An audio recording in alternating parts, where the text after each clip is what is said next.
So I will go ahead and I will introduce Officer Michael Young. He's been a police officer for 16 years. He started his law enforcement career with Monroe Police Department in 2007. He then lateraled to Marysville Police Department in 2010.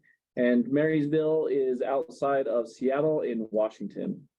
He served as a PROACT team member, a SWAT operator, a detective, a firearms instructor, a field training officer, and a peer support team member. He is currently the training officer for his department. He is also the SWAT assistant team leader and a peer support coordinator. So with that, I will turn the time over to you, Mike. Hey, thanks, Jeff. All right, I'll start. I'm really nervous. And also, not to offend anybody, I'll try to limit the curse words, but I was a sailor, so might be a little challenging. And some of them are direct quotes. Yeah, like Jeff said, I started with Monroe PD in 2007, right out of the Navy. It was a great department to work for. Smaller department, as some of you obviously know. In 2010, I was laid off because of the budgetary issues, and I lateraled over to Marysville. Marysville PD, for whatever reason, it's a little larger.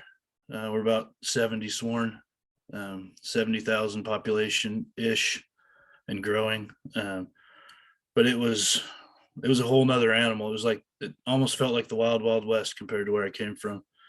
And within 45 minutes of being a solo officer there, I was in my first high-speed pursuit.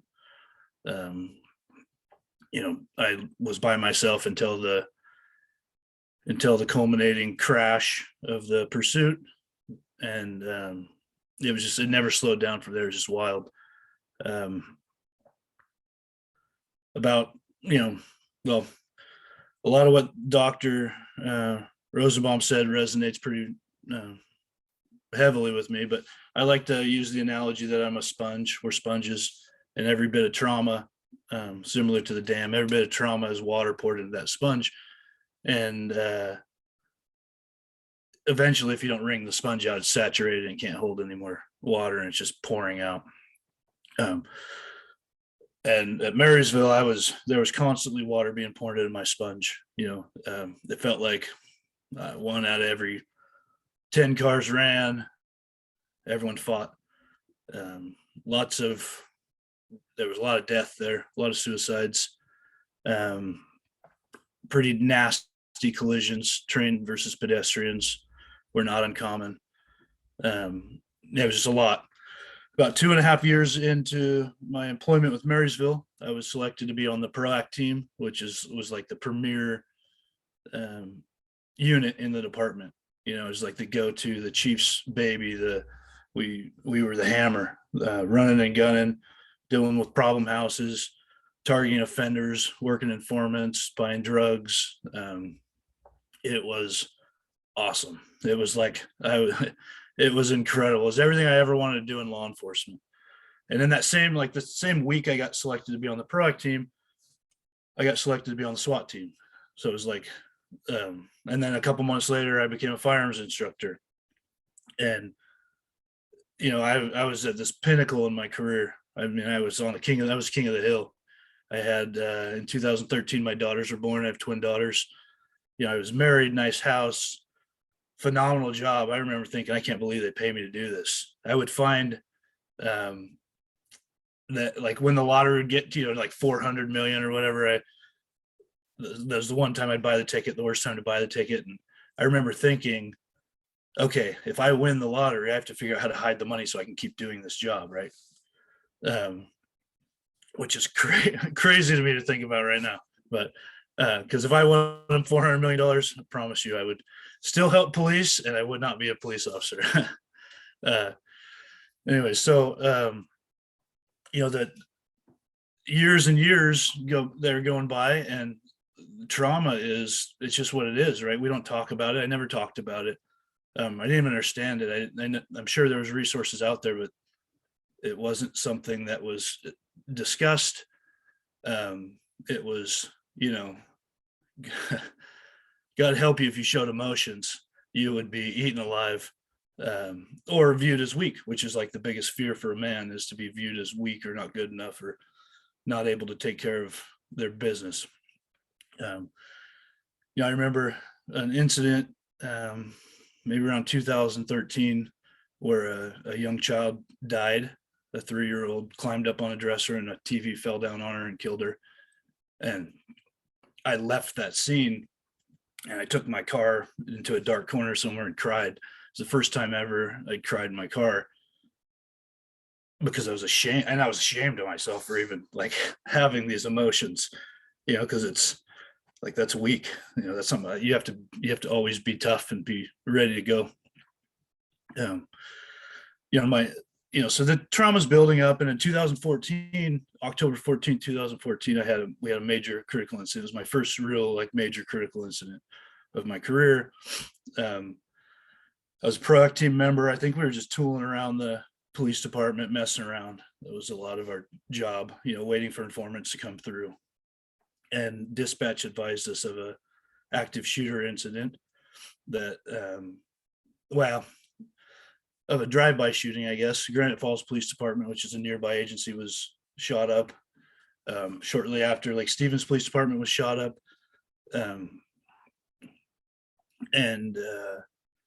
We kind of figured, we're the next in line of this guy, potentially. It was either kind of us or the Snohomish direction. And so we spread out and we went to the entrances to our city that would come from Lake Stevens. And within about a minute of getting to my spot, actually, I'll back up. I actually end up not knowing at the time, I drive by the shooter. He's in the Walmart parking lot. He's driving westbound. What I know now is he was reloading his magazines to his AK-47 and other assault rifles. And I'm in a marked patrol car at the time, and I'm driving westbound, and he's slow driving through the parking lot, and I'm hauling ass to get to my spot so I can catch him coming into town. I didn't make the correlation until later, and he's staring at me as he's reloading, and I look over and we make eye contact, and I remember saying to myself, like, pardon my language, but what the fuck are you looking at? Because I was Superman at the time. And I get to my position about a minute later, maybe less. One of my closest friends in the department, he radios that he's behind a vehicle matching the description, and he runs the plate, and before he can even get the return, bad guy jams on the brakes, rolls out of the car with the AK-47 and lights his car up. So I may get emotional during parts of this. I also awkwardly laugh to cover up some of those emotions, because even though I know they're acceptable, they still feel unnatural years later. But so I hear my friend tell my good friend radio that he's being shot at, his vehicle's disabled. It's an AK-47. And I'm driving as fast as I can. I'm pushing my foot through the floor. And I radioed to him before I come into the area I'm trying to figure out if this guy's stationary, if he's set up and he's engaging from a kind of established position, or if he's still mobile. Jay radios back, and his radio gets cut out by gunfire. And his radio transmission, I should say. And in my mind, I heard him die on the radio. So I get to the area, and it is eerie. It's there's 2 police cars in the middle of the road. Doors open, they're not around. I see bad guys' taillights, and I have to leave these guys. I'm going to get that guy. I drive up on the shoulder or up on the sidewalk, and as I'm moving to catch up to him, another partner advises they've been shot. He has another like rolling gunfight with one of my partners, and that partner gets shot. He radios in agony that he's been hit, and this is real. So I'm chasing guy. I'm chasing to catch up to guy, and he turns the corner. I lose sight of him, and then another partner gets in a gunfight with him, and then I'm behind. We're in pursuit with this guy. I'm 3 cars back. He's shooting backwards out the window with his AK. It was crazy. It sounded like a pirate cannon. It was like bah bah bah bah, and I'm ducked behind my steering wheel trying to get as low as possible. It was the only time ever that I thought about my kids at work. They're 18 months old. It was terrifying. I was fucking scared. You might not have known it. You kind of go into, this is our job and handle business. And that's what we did. We radioed ahead, set up a ambush. Another one of my badass partners shot him through the windshield with his rifle, like in the middle of the night, dark, iron sights, no light on his rifle, and he hits him right in the head. Now our rounds were trash at the time. It hit the windshield, lost all the velocity. It hit him in the forehead, and it just scalped him. It never even penetrated his skull. It was enough, though, to make him think he was dying. He crashes up onto the shoulder and exits the vehicle, and there I am with my rifle in his face. And I'm looking at the face of pure evil. I tell him, get on the ground or I'm gonna kill you. It was a lot more graphic than that, but basically those are the gist of the words. And he just stares right at me and says, I'm already dead. His blood spurting out of his head. And anyways, he's never died. He never lost consciousness, actually. He's in prison now. We did our thing. Smart team came out. I was told go home for a couple of days. I didn't shoot in that incident, so I wasn't given any resources. It was go home, come back, take the next couple of days off and come back. Well, I woke up the next morning sobbing in bed, which was bizarre. I didn't know what the frick was going on with me. And it was rough. This was a very traumatic event for me. And so obviously Jay was uninjured, the initial officer, and my partner was shot. Some other officers raced to him and put a tourniquet on his leg, and he got to the hospital and ends up being fine. He's still working. So about 10 days later, we have a critical incident debrief. I've never been part of one. It was super. Those are super cool. This is my first. I wasn't prepared for it. It comes to my turn to talk. I totally break down. I can't even talk. I'm trying so hard. And I was humiliated because I was in a room with a lot of cops. And I felt weak as hell. It goes around the circle, and before it comes back to me, my phone buzzes in my pocket. I get SWAT page for an active shooter at our high school. This is within like 10 days of the last one. And I look up, I'm like, is this real? And I said, this is not a drill, but it's like, what? And there was about 4 or 5 SWAT guys in there, maybe more. And they all look up, they're doing the same thing. And we unass, and I race as fast as I can to get my gear and get to the school. And, if you don't know, there was a school shooting at Marysville, Pilchuck, and an individual gathered his friends in the lunchroom to talk to him and murdered them and then killed himself. When I got there, it was chaos. I was immediately sent out as a search team, and I didn't know the shooter was down. So I spent probably about the first hour before we got that information. I was actively looking for a kid that when I found him, I was going to kill him. I was going to have to kill him. That's what's going through my brains. And that's a weird, eerie, scary feeling. And we did several hours at that school. And then, the coming days, there was critical incident debrief, but it was kind of deemed that only this certain select group of people involved would be part of this critical incident debrief. And I wasn't selected for that. So, which really affected me negatively. It was like even though this incident really greatly impacted me, I was like deemed to not have been affected enough by a certain commander, and kind of felt like not good enough, I guess. I don't know. It's very frustrating, but this at that time, it's like life goes on, stuff it down, and don't let anybody see that you're affected by it, because they'll judge you and kick you out of the tribe, if you will. And so my marriage started to fail pretty soon after that. My life started to fail, really. I was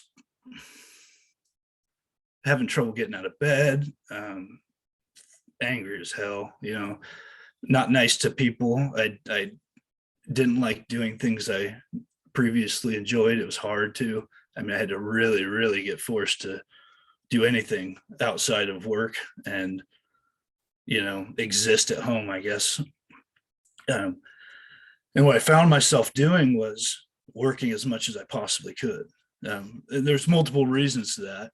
One was my wife at the time was spending like, I mean, Amazon Prime, and and that was partly, I know, due to me not being present. She was filling a void, um, and so I was trying to make ends meet, but also work was the only place that I felt like I fit in, that life, like I could like kind of manage.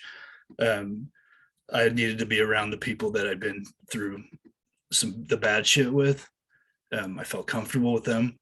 I felt safe with them. I also didn't want to not be there when something bad happened, because I would have never forgiven myself. And so one year I worked 500 hours of overtime. The next year I worked 700 hours of overtime. I would send the sergeant text messages on the weekend, like, "Hey, if you need anybody to come in, let me know." And then he'd call and I'd say, "Oh, hey, babe, sorry, I got to go. They're calling me in." I wish I didn't have to, but, and, I was chasing adrenaline at this point, but work adrenaline, nothing outside of life. Outside of work, I stopped snowboarding. I stopped downhill mountain biking. None of that stuff was appealing to me anymore. And all I had to do was get in one high speed chase and it would make everything go away. It was like this drug, the adrenaline, that boost, just kind of evaporated, or like it numbed, I guess is the better word. It numbed all the anxiety and depression that I was dealing with and not understanding that I wasn't dealing with, that I was experiencing and not understanding what it was. And this went on for years. My marriage is failing, I'm existing at work. I was still kind of thriving at work, I believe, because I was so driven to find that adrenaline. And I think I was probably a miserable person to be around. I wasn't a very nice person. And fast forward to 2018, my next critical incident. I mean, there's a lot of death and craziness and trauma and water poured into my sponge between 2014 and 2018. But in 2018, I was working as a product team member still, and patrol was dispatched to a suicide call. A woman caller called to report her estranged husband was at her residence. He shouldn't be. He was on drugs. He was suicidal. He talked about getting in a high-speed chase with the police and dying by crashing into somebody. He talked about driving in front of a train to kill himself. He was aware the police were called and he was going to probably be combative with them when they arrived. So that checked a lot of boxes for me to stop what I was doing and go and head that direction. While I was on my way, we find out there's 4 young kids inside with the mother-in-law, and the wife, the estranged wife, has him in the driveway trying to like keep him occupied, keep him away from the family. And we come up with a hasty plan to deploy spike strips on the entrance of this small, short dead-end cul-de-sac. So if he does decide to flee, he hits the spike strips, and would reduce his ability to gain high speed and cause a massive collision. Every scenario, everything I'd ever go to, I'd kind of run scenarios in my head, the what ifs, game the situation, try to pre-plan any possible scenario. So I had in my mind, if he flees, I was just going to crash him into the ditch. I wasn't going to let him kill somebody. Whatever. And we get in the area. I grab my spikes. There's 3 or 4 of us are walking up. The plan was for the sergeant to like illuminate or block the spikes so that an innocent motorist wouldn't get flat tires. And as soon as the sergeant's headlights kind of sweep the cul-de-sac, because he was getting in position, he radios at the suspects in the driveway and move up. And so as soon as we round the corner, I see double garage doors of this like townhome, this duplex, if you will, and bad guys on the left, caller, a strange wife is on the right. And as soon as he sees us, he starts moving, kind of this demonstrative, like Bigfoot in my mind, moving with a purpose, if you will, from my left to my right towards what I thought was the front door of the residence. So I make a beeline to intersect him. I'm not going to let him get inside and barricade with those kids.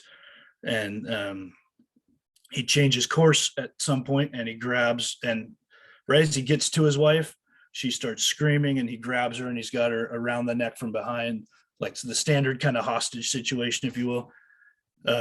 We also had information, I'm not sure if I said this, that he had a knife, a pocket knife on him, but it was in his pocket. It wasn't in play really. And so he has her around the neck from behind, and he's swinging his other arm. And in my mind, my brain put it together that he was trying to just get a hold of her so he could like protect himself from us. He was in crisis, right? He was, in my mind, he was just trying to use her to like keep us back. And about the fifth swing, I see, it's 8 o'clock at night. I see the reflection of the blade of the knife from the lights reflecting off it. And I realize he's stabbing her.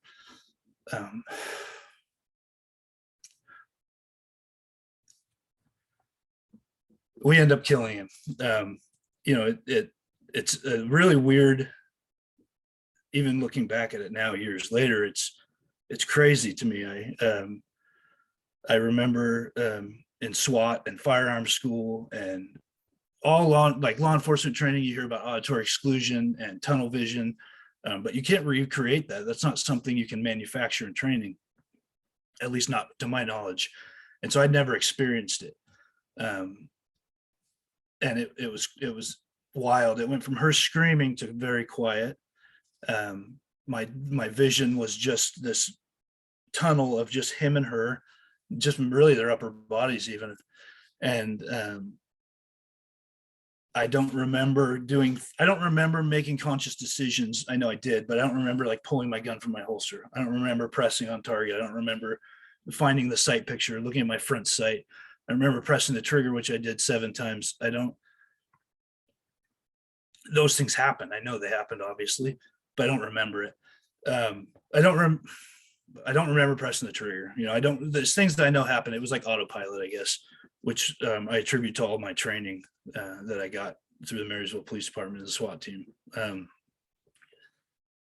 And I didn't even realize there was 2 people next to me shooting, 20 something rounds. And it was like no louder than this, imagine when you go out on a range and if you didn't realize they were live and somebody pops off a round, it's like, oh shit.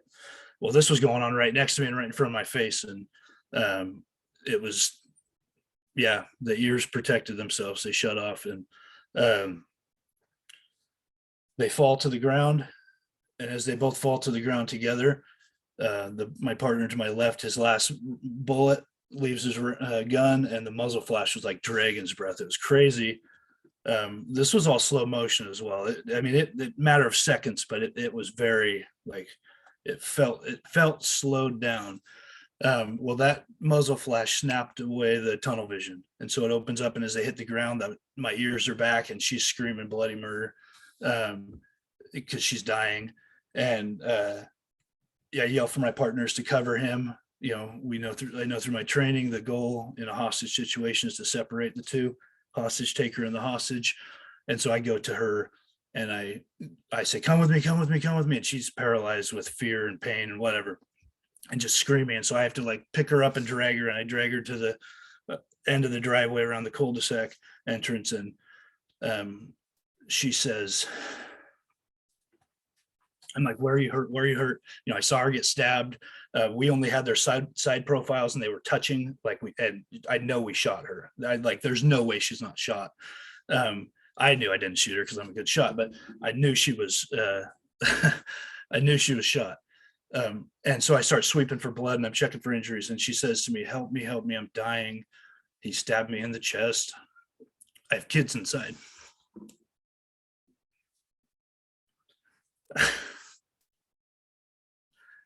Don't let me die, she says. And so I'm checking her, and then the like this the best feeling any cop knows this feeling when you've been in a fight, when you're struggling, when whatever, you look up and the cavalry has arrived, or you hear them coming. I look up and two of my guys are just full sprinting to get to us. My friend Darren takes over her. I say, I think she's hurt. I can't find where she's hurt. It turns out she was completely uninjured. She was on the larger side, and I think maybe she was able to get her hand there, so the blade never actually penetrated her skin, and all our rounds went into him. And he's dead. He laid there. He never moved from that position until the medical examiner moved him. It kind of is a blur after that. I was pacing around my vehicle. I was thinking my car's a fucking mess. The SMART team's going to tear it apart. Oh God. Oh, how embarrassing, right? I didn't know how many rounds I shot. I was terrified about that. I need to know how many bullets I shot. I almost emptied my magazine in my hand to see how many were left. It was just like a lot going on. And the sergeant comes over and says, "You guys need to text your," so this was the first time right then I know that he says, "Who's the shooter?" I said, "I shot." And two other guys said they shot. I didn't realize my two partners next to me had both shot until that moment. And he said, "Okay, text your spouses or your wives or whatever and tell them you're okay." And so, my marriage is failing bad at this point. Imagine getting this text. I text my wife, "I just shot a dude. I'm okay." That was the text. That was it. Weird. So we go through the whole process, lawyers, union, peer support, SMART team photographs. It was a couple hour process, and it was emotional and draining. And then I was driven home and by my friend who was my peer support officer, and he dropped me off. It was about 2 a.m. now, and I remember I went home and I grabbed some beer from the fridge and I sat on the couch. The kids and the wife are in bed, and I turned on the TV and I didn't even watch it. I just sat there drinking beer for several hours, kind of repeating in my head and out loud, "Is I just fucking killed the dude."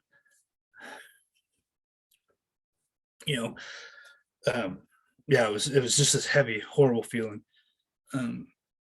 Which is, it's wild because we did phenomenal work. We saved her life. Some of that stuff's hero shit. It never felt like it. I mean, and really, I believe we potentially saved the kid's life as well. But I never thought about that. All I thought about was there's 4 kids that don't have a dad. There's a mom who's lost her son. Brother's dead. That's all that ever really kind of stuck with me on that one. And I'm off for about 5 weeks leading up to my return to work. I had to go to the range to qualify with a new gun because my gun was taken for evidence. And the night before that, I had my first panic attack, or anxiety attack, or I don't know what you'd call it, but it was like a gorilla was sitting on my chest. I was having a hard time catching my breath. I couldn't sit still. I was like, it was, something was wrong with me. I didn't know what was wrong with me. I kept saying, "What the fuck is wrong with you? What the fuck is wrong with you?" And I ended up taking a shower and kind of, I guess, getting over it after about an hour. And I went to the range the next day and had no issues. And then I saw a psychologist, and of course, I'm not going to tell them what's really going on in my head, because if I do, they're going to think I'm crazy and they're not going to let me go back to do this job. And I didn't really understand what was going on as well. And so I, played the psychologist a little bit, just said, "Yeah, I think I've experienced some PTSD issues, but I've done a lot of reading about it. And I think I got a good, I have a good idea of how I'm going to proceed." Right. And so go back to work. About 5 days back to work, I'm doing a search warrant at the PD with the PROAC team on a vehicle, and suicide weapon comes out. Wife tells her husband she is going to leave him. He goes inside, fires 2 rounds. She thinks he killed himself. She's not going to go in there and look. She's too scared. Officers show up on foot, and then an officer pulls in his car with the ambulance, and they're down the road about several blocks, and he starts engaging them through the window with a high-powered rifle.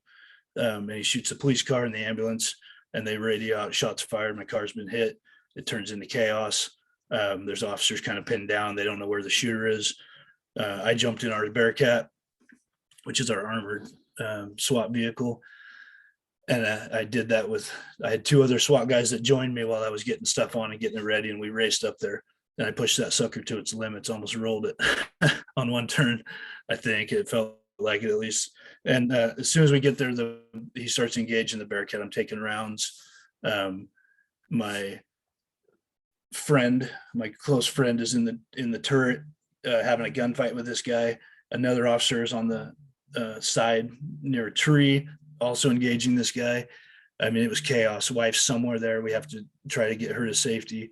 And that was the first time in quite some time I actually felt in control. I felt 100% in control. I was tactical command. I was arranging for counties, our counties agencies, SWAT team Bearcat.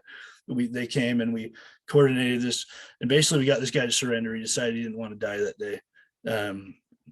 We overwhelmed him, really. He said, I'd like to call for a ceasefire. He told the negotiators, if you guys stop, I'll stop shooting if you guys stop shooting. And he surrendered. And that was crazy. It was a crazy incident, and there was no critical incident debrief done on it because he wasn't hit. So by the grace of God, I was watching the bullets hit right where he was. The door frame or the window seal was eating him. And there's no critical incident debrief, no anything. Just like, yep, good job, guys. Keep going. Hey, great job being tactical commander. That was awesome. Whatever. No anything wellness. And life goes on. Stuff it back down. And I'm at my tipping point now. I'm like, my sponge is full. I was already, my marriage has failed, and I'm just treading water, just trying to keep my head above water. At work, I'm hiding. I'm in the product team, so I have the ability to. I sit on drug houses for hours and just hoping that I could so and so would leave, so I get in a high speed chase with them and make those feelings numb out.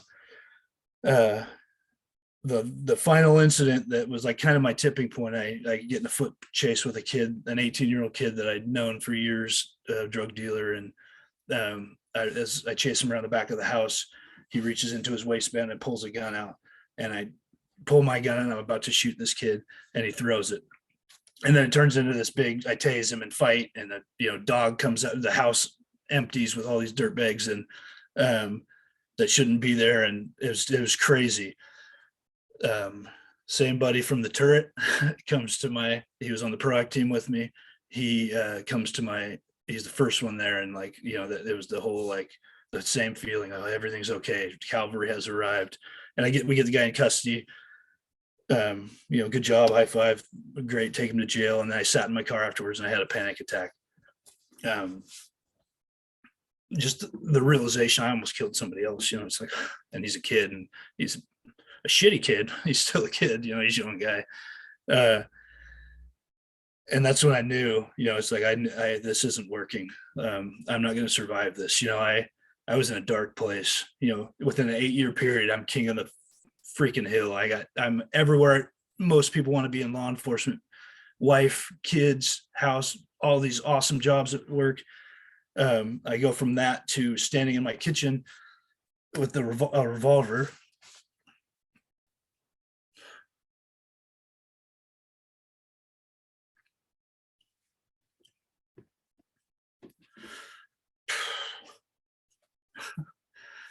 Thinking maybe this is the way. It was very brief. It wasn't a suicide attempt. It was just like this ideation, like maybe this will stop it all. And on top of that, at work, I was not being reckless at all, but I had which I found out later is like suicidal ideation. Like, if I die in the line of duty, high speed chase, shootout, whatever, I'll be honored as a hero, or it's an easier way to go out. I don't know. Right. It makes me mad looking back now because I got kids. It feels very selfish. And I now understand how people can get to the point for suicide.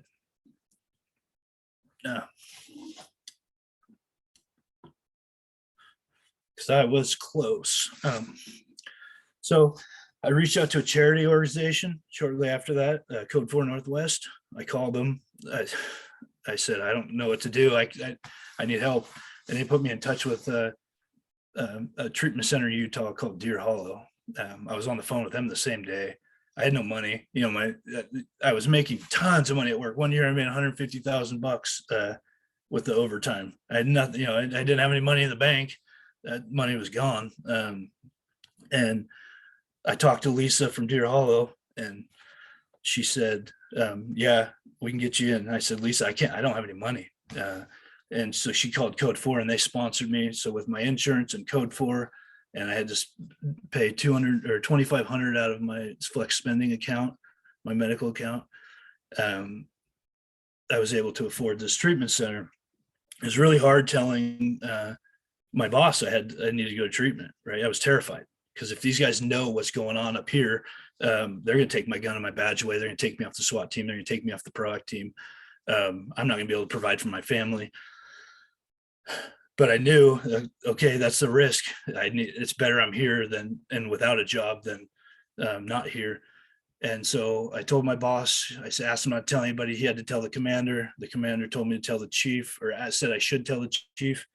And I was terrified to tell the chief. And actually at the time, the chief was really supportive. He gave me a hug and he said, we got you. Just take care of what you need to take care of. And so I went off to Utah and I had no idea what I was getting into. In my mind, I'm going to like Shutter Island, this mental institute. They're gonna lock padded walls, crazy people talk to themselves. And it wasn't that. Lisa picked me up from the airport and she took me to this multi-million-dollar property. At least that's what it feels in Washington, it would be at least a 3-story house. And I was greeted with open arms with the first responders and other individuals in the home. It was an awesome facility. They had a chef that came in for breakfast, lunch, and dinner. They took you to the gym every morning. You did group therapy, EMDR, one-on-one therapy, yoga, mindfulness, meditation, all that stuff that like years ago, pardon my language, I would have thought that was fucking pussy stuff. Honestly, like I got kicked out of art class for the way I responded to the essay I wrote for a painting and how this picture of flowers makes me feel. My essay was, it doesn't, because emotions are unacceptable for men. And I embraced it. I just decided when I went there, I'm going to jump in. I'm going to dive in head first because I'm going to take advantage of every minute of this. And I need this. I need something to change. And it was awesome. We did yoga and CrossFit and all sorts of stuff. And it was a 30-day program and I ended up staying 44 days. And it saved my life. Like I owe that place a lot and I'm indebted to that place forever. I'm forever connected to that place and the people there that helped me. I went there for multiple reasons: to save my life, to try to save my marriage. My marriage had already failed. That was just what it was. When I came back from treatment shortly after it, I started a messy divorce. And I know that without that treatment center and that treatment, I would not have survived that divorce. And I would not be able to still do this job that I do, that I love, and help the people that I love. I've helped countless people go to this treatment center. I sent my best friend there, one of my best friends. I sent several of my best friends, but I sent my brother there. It's just a wonderful place. And they also set me up with ongoing counseling after the fact. And so every week I have a counselor, psychologist I see that I'll be seeing today, thankfully, get rid of some of this tension. And my life is different than I ever thought it would be, and it is good. I'm present for my kids. I'm more communicative in relationships. It's good. And when I left there, I thought, okay, I'm going to share my story and I'm going to make sure nobody ever gets into the place I was in. Nobody's going to get in that dark hole that I was in that I know. I'm going to make sure of it. Well, that's an unrealistic moonshot, never going to happen. Unfortunately, not in this day and age, not yet. And so I've kind of trying to transition that into I'm going to be vulnerable. I'm going to share what I'm feeling, what's going on with me, what happened to me. And I'm going to try to be a beacon of hope. And so when people do find themselves in that dark hole, I'm going to be able to get in there with a lantern and say, hey, you're not alone. I've been here. Here's the way out. Yeah, I think that's about it. If anybody has any questions, I'm open to whatever. Awesome. Yeah. If anyone has any questions for Mike, you can either put them in the chat and I will read them for you, or you can unmute yourself and you can ask those questions. One question that I do have though, Mike, for you is, what advice would you give to your younger self so you don't get to that point? It's like you were talking about. That's a great question. Actually, as our training officer, that's something that I'm really trying to work on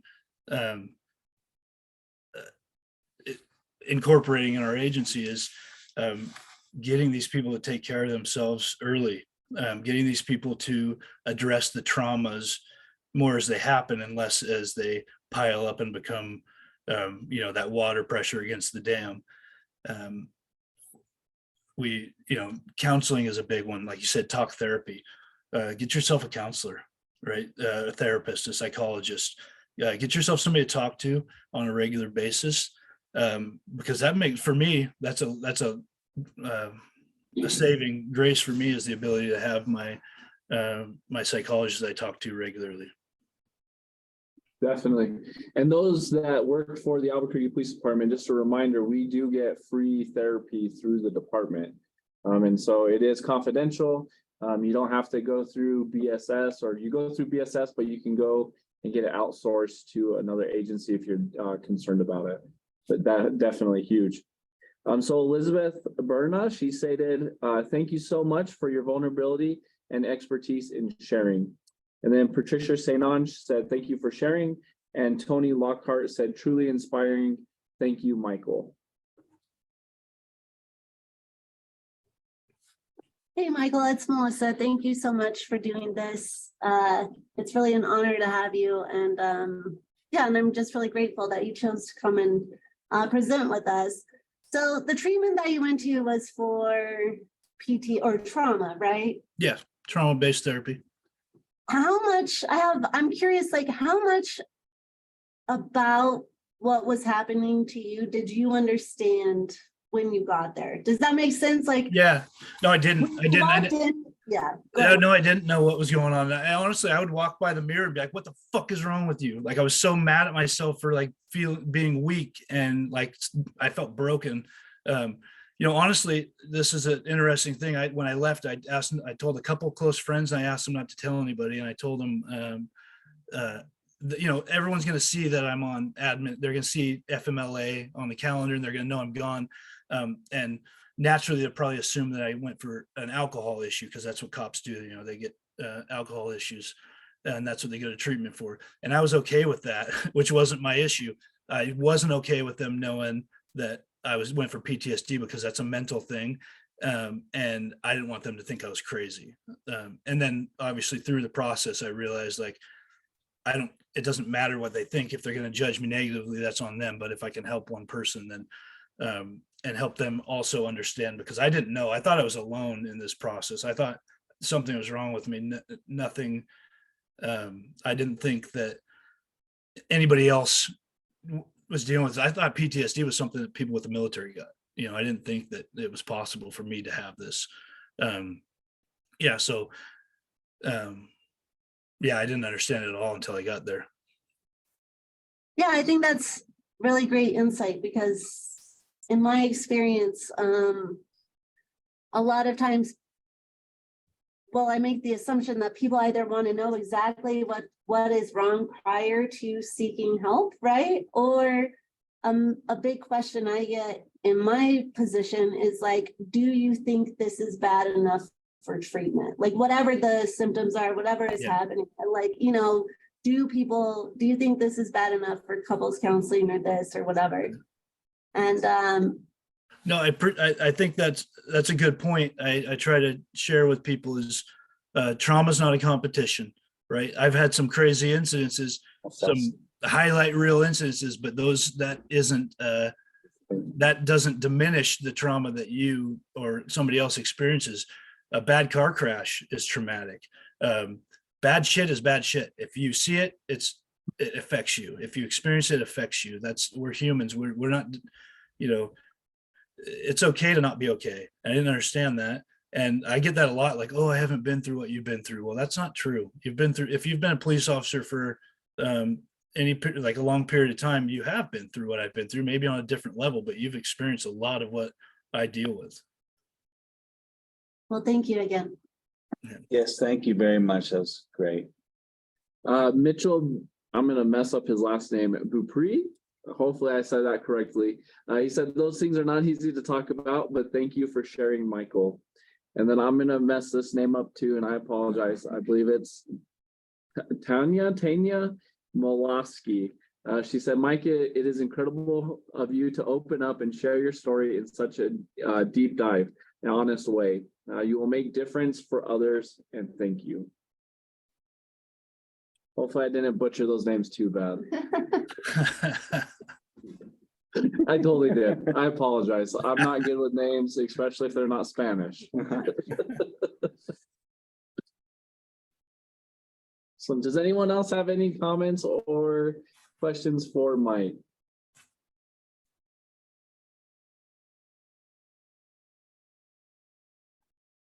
Cool. No, thank you so Thank much. you That again, was Mike. great. We appreciate it. That was really Thank you, good. guys. If you guys, when you guys participated and you got the SCION email, you guys will receive a follow-up for a survey. Please be honest about it. And if you know anyone or you yourself would like to present, we're always looking for presenters. We are looking for a presenter for next month as well. And so last couple little comments that did come in though, Lori Behill said, thank you for sharing, Mike. Very inspirational. And I love your quote. It's okay to not be okay. And Tony Lockhart wrote again, thanks again. Can we say thanks to all the Washington people? Yes, and thank you to everyone from Washington that joined. We do appreciate it. It's great that we're able to have you. Again, this is monthly. We hope to see you guys again. And you guys always can like our Facebook page. And for Michael will receive a SCION challenge coin for presenting. And on the back of it states that we don't heal in isolation, but we heal in community. And that's the story behind SCION and why we do what we do. So with that, we will see you guys all in May. We appreciate it. Thank you again, Mike.